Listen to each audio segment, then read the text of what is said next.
Bagaimana kabar kalian hari ini? Semoga senantiasa diberi kesehatan. Sebelumnya, perkenalkan nama saya Izadi Ulinuha. Hari ini kita akan belajar tentang hak asasi manusia. Apa sih hak asasi manusia itu? Hak asasi manusia adalah hak dasar yang dimiliki manusia sejak lahir yang diberikan oleh Tuhan Yang Maha Esa, yang melekat pada diri kita yang tidak boleh dirubah sama sekali.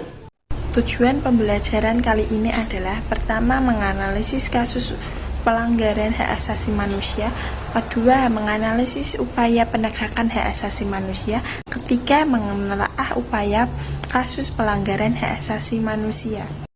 Sebelum mempelajari lebih lanjut tentang hak asasi manusia, mari kita mengetahui cara mengaplikasikan hak asasi manusia baik di sekolah, di rumah, di masyarakat, dan di kehidupan sehari-hari. Di sekolah kita tidak boleh saling memilih-milih teman, harus menghargai pendapat orang lain. Di rumah kita harus mematuhi nasihat orang tua, saling sayang terhadap sesama anggota keluarga. Dan di masyarakat kita harus saling menghormati satu sama lain yang lebih tua. Keempat, yaitu berhak untuk mendapatkan pendidikan dan saling mengungkapkan pendapat masing-masing.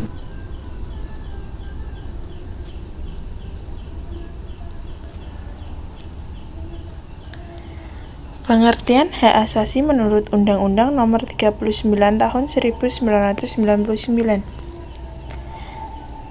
Hak asasi manusia adalah seperangkat hak yang melekat pada hakikat manusia sebagai makhluk Tuhan Yang Maha Esa dan merupakan anugerahnya yang wajib dihormati, dijunjung tinggi, dan dilindungi oleh negara hukum, pemerintahan, dan setiap orang demi kehormatan serta perlindungan harkat dan martabat manusia, tertuang dalam pasal 1 butir 1 Undang-Undang Nomor 39 Tahun 1999 tentang hak asasi manusia.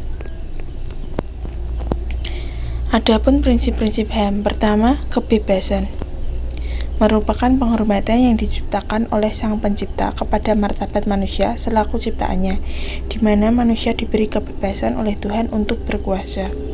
Kedua, kemerdekaan artinya bahwa manusia telah diberi kebebasan oleh Sang Pencipta, oleh karena itu manusia harus dibiarkan merdeka, dalam arti tidak boleh dijajah, dibelenggu, atau dipasung dalam bentuk apapun. Ketiga, persamaan bahwa sebagai ciptaan Tuhan kita tidak boleh saling membedakan manusia yang satu dengan yang lainnya. Keempat, keadilan menunjukkan adanya persamaan di hadapan hukum dan pemerintahan sebagai ciri utama negara hukum dan negara demokrasi.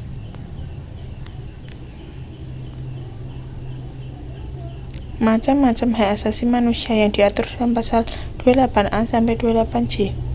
Pertama, hak untuk hidup. Kedua, hak untuk tidak disiksa. Ketiga, hak kemerdekaan pikiran dan hati nurani. Keempat, hak beragama. 5, hak untuk tidak diperbudak. 6, hak untuk diakui sebagai pribadi di hadapan hukum. Dan 7, hak untuk tidak dituntut atas dasar hukum yang berlaku surut.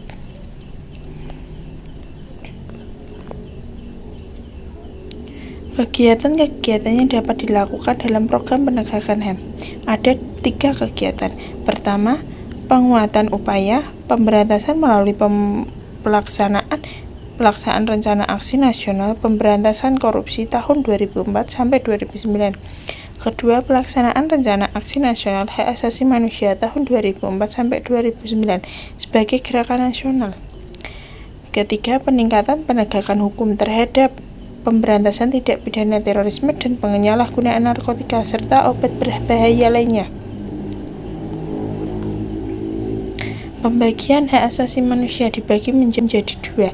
Pertama, hak asasi yang terlahir atas pemberian Tuhan yang tidak dapat dibantah lagi keberadaannya, seperti hak untuk hidup, dan hak asasi lainnya yang bersumber dari Tuhan mengiringi kehidupan manusia. Kedua, hak asasi yang bersumber dari pemberian negara dengan atau tanpa melalui undang-undang, seperti halnya hak atas pendidikan, penghidupan yang layak, dan lain sebagainya. Asas-asas hak asasi manusia, ada 4 asas. Pertama, asas kemelekatan, yaitu suatu prinsip dasar yang menekankan bahwa hak asasi melekat pada hakikat dan keberadaan manusia yang tidak dapat dicabut dan diabaikan, karena merupakan anugerah dari Tuhan Yang Maha Esa untuk kita sebagai makhluk ciptaannya. Kedua, asas kesetaraan, bahwa setiap manusia memiliki hak asasi manusia, maka setiap manusia memiliki kedudukan yang sama atau sederajat dengan manusia lainnya. Artinya, manusia harus diperlakukan sama pada situasi yang sama dan diperlakukan berbeda pada sesuatu yang berbeda. 3. Asas non-diskriminasi, suatu prinsip dasar bahwa setiap manusia adalah sama karena ciptaan Tuhan, tanpa membedakan agama, warna kulit, bahasa, suku bangsa, kewarganegaraan, keyakinan politik, dan lain sebagainya. 4. Asas eternal, yaitu suatu prinsip yang menekankan bahwa hak asasi manusia eksistensinya melekat pada hakikat dan keberadaan manusia secara terus-menerus, bersifat langgeng atau pribadi.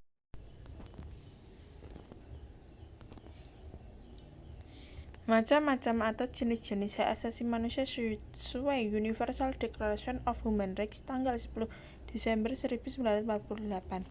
Pertama, hak asasi pribadi, yaitu hak yang mencakup kebebasan dalam berpendapat, memeluk agama, dalam bergerak, aktif dalam suatu organisasi, dan sebagainya. 2. Hak asasi ekonomi, yaitu hak dalam membeli, memiliki, serta menjual dalam memanfaatkan sesuatu.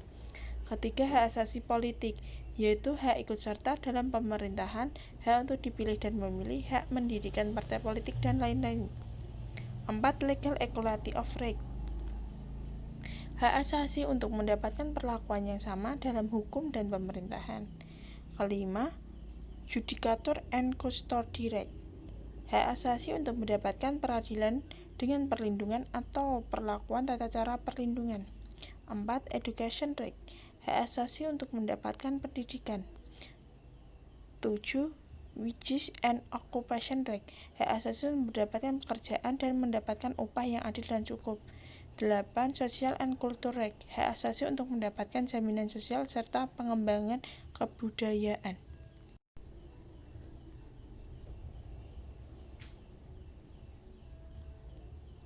Sebelum mengakhiri pembelajaran kali ini, Bu Izati akan memberikan tugas terhadap anak-anak semuanya di rumah. Yang pertama, bagaimana upaya mencegah terjadinya pelanggaran hak asasi manusia. Yang kedua, hukuman apa yang diberikan oleh pelanggar hak asasi manusia. Itu tadi adalah 2 pertanyaan yang Bu Izati berikan. Untuk mengakhiri pembelajaran kali ini, Bu Izati ucapkan terima kasih dan terus semangat dalam menuntut ilmu anak-anak. Sampai jumpa di channel Bu Izati berikutnya. Make you wish you were dead every time she